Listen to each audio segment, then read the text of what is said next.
Bohr's model के बाद आता है क्वांटम मैकेनिकल मॉडल। कोई भी मॉडल जो होता है वो एकदम से नहीं आ जाता, उसके लिए कई सारे डेवलपमेंट्स होते हैं, उसके बाद जाकर के कोई भी मॉडल या कोई भी थ्योरी डेवलप होती है। तो ऐसे ही बोहर्स मॉडल के जो लिमिटेशंस थे उसको ओवरकम करने के लिए आया क्वांटम मैकेनिकल मॉडल, लेकिन उससे भी पहले दो इंपॉर्टेंट डेवलपमेंट्स हो गए थे। तो we are going to talk about something that led towards the quantum mechanical model. तो ऐसी दो चीजों के बारे में हमको पढ़ना है। एक है डी ब्रोगली हाइपोथेसिस, जिसको हम लोग बोलते हैं डी ब्रॉय हाइपोथेसिस, ठीक है। Then we have Heisenberg uncertainty principle. तो पहले बात कर लेते हैं डी ब्रॉय हाइपोथेसिस की।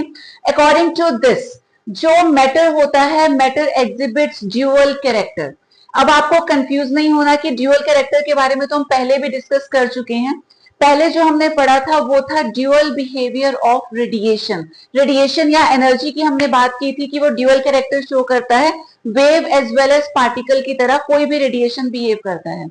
लेकिन जो डी ब्रॉय हाइपोथेसिस है, यहाँ पे इन्होंने हर एक मैटर के बारे में बोला कि यूनिवर्स में, दुनिया में जो भी मैटर है, हर एक मैटर एग्जिबिट करता है ड्यूअल बिहेवियर, यानी कि wave as well as particle दोनों नेचर वो शो करता है।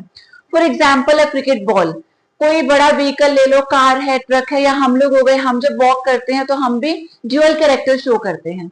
अब एक प्रॉब्लम है, प्रॉब्लम ये है कि हम जब मूव करते हैं, हमने तो कभी महसूस नहीं किया कि वहां पे वेव कैरेक्टर है। या कभी हम बॉल को थ्रो करते हैं, बॉल को जस्ट हम एक पार्टिकल कंसिडर करते हैं, हमारे लिए बॉल एक इतना बड़ा सा पार्टिकल है, उसे थ्रो करेंगे, हमें तो नहीं लगता वेव की फॉर्म में वो ट्रेवल करके जा रही है, ठीक है। लेकिन डी ब्रॉय ने एक हाइपोथेसिस दी जिसमें उन्होंने बोला कि जैसे हमारा लाइट है या कोई रेडिएशन है वो ड्यूअल बिहेवियर शो करता है, वैसे ही मैटर को भी ड्यूअल बिहेवियर शो करना चाहिए। तो अब डिस्कस कर लेते हैं de Broglie equation. Planck's theory हम लोग पढ़ चुके हैं। तो अकॉर्डिंग टू प्लैंक ई होता है H nu. Similarly according to Einstein E होता है एम सी स्क्वायर। दोनों जो है एनर्जी की ही वैल्यूज हैं, दोनों को इक्वेट कर सकते हैं। तो हमें मिलेगा H nu equals to M C square, और न्यू होता है फ्रीक्वेंसी जो कि होता है equal to C upon lambda. ये फॉर्मूला हम लोग पहले पढ़ चुके हैं। तो न्यू को रिप्लेस कर दिया सी बाय लैम्डा से, एक सी से एक सी कैंसिल आउट हो गया, तो हमें मिलता है lambda is equal to H upon M C. अब जरूरी नहीं है जिस पार्टिकल की हम बात कर रहे हैं वो स्पीड ऑफ लाइट से ही मूव करे, उसकी स्पीड अलग भी हो सकती है। तो इसको जनरलाइज कर सकते हैं, lambda is equal to H upon M V. C की जगह हमने लिख दिया वी, और एम इंटू वी होता है मोमेंटम, ये भी हमें पता है। तो ये जो फॉर्मूला है वेवलेंथ का, इसको बोलते हैं डी ब्रॉय वेवलेंथ, ठीक है। इससे हम किसी भी पार्टिकल की जो है वेवलेंथ कैलकुलेट कर सकते हैं।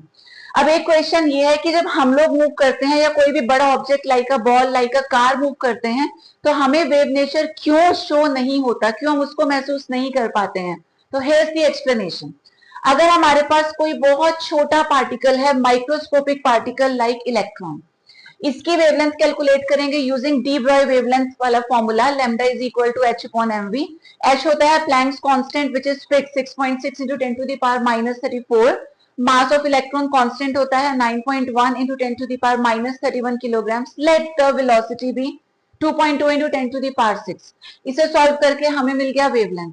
सिमिलरली वेवलेंथ फाइंड करते हैं किसी एक बॉल के लिए जो बड़ा ऑब्जेक्ट है, मैक्रोस्कोपिक। तो बॉल के लिए भी सेम फॉर्मूला आएगा, lambda is equal to H upon MV. हमने सारी वैल्यूज प्लेस करी। तो लेट्स से जो बॉल है उसका मास 100 ग्राम्स के अप्रॉक्स है, तो 100 gram will be equal to 0.1 kilogram. और जो उसकी वेलोसिटी है, नॉर्मली हम जो कहते हैं, सपोज हमने उसको थ्रो किया विद 10 मीटर पर सेकेंड की स्पीड से, इसको कैलकुलेट किया, तो ये आ गया रिजल्ट। अब दोनों रिजल्ट्स को अगर हम कंपेयर करें, there is a huge huge difference. पहले केस में जब हम माइक्रोस्कोपिक पार्टिकल यानी कि इलेक्ट्रॉन की बात कर रहे हैं, तो यहाँ पे आप देखो 10 टू द पावर आ रहा है -9। वेयर एज जब हम एक मैक्रोस्कोपिक ऑब्जेक्ट लाइक बॉल की बात करते हैं, तो wavelength is 10 to the power -34। बहुत ज्यादा डिफरेंस है। तो 10 टू द पावर -9 तो फिर भी ऑब्जर्व किया जा सकता है, इजीली कैलकुलेट किया जा सकता है। अब यहाँ आप देखो ना, बॉल के लिए वेवलेंथ की लेंथ जो है, वेवलेंथ कितनी कितनी कितनी छोटी है, तो क्या इतनी छोटी वैल्यू को ऑब्जर्व कर पाएंगे? तो आंसर इज नो। तो जितना बड़ा ऑब्जेक्ट होगा उसकी वेवलेंथ उतनी छोटी निकल के आएगी, क्योंकि मास बढ़ जाएगा। मास बढ़ेगा तो ऑटोमेटिकली जो वेवलेंथ है वो कम हो जाएगी, as these are inversely proportional.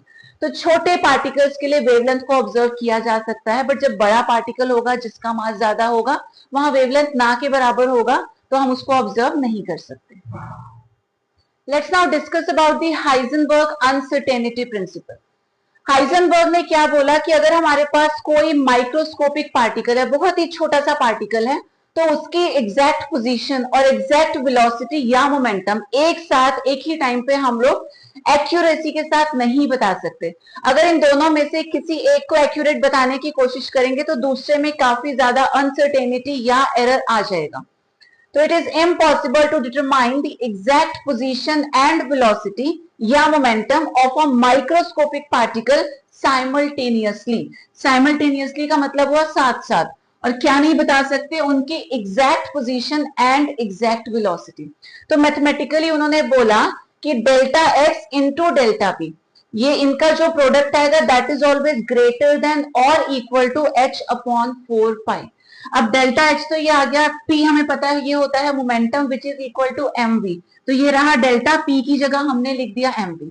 ठीक है, मास तो कांस्टेंट ही रहेगा, तो मास को एज सच बाहर लगा दिया। अब ये डेल्टा वी आ गया, तो यहां से delta x into delta we कितना मिल जाएगा, ग्रेटर देन और इक्वल टू एच अपॉन 4 पाई, ये एम यहां आ जाएगा। तो this is the final result जिसको हम न्यूमेरिकल्स को सॉल्व करने में यूज करते हैं।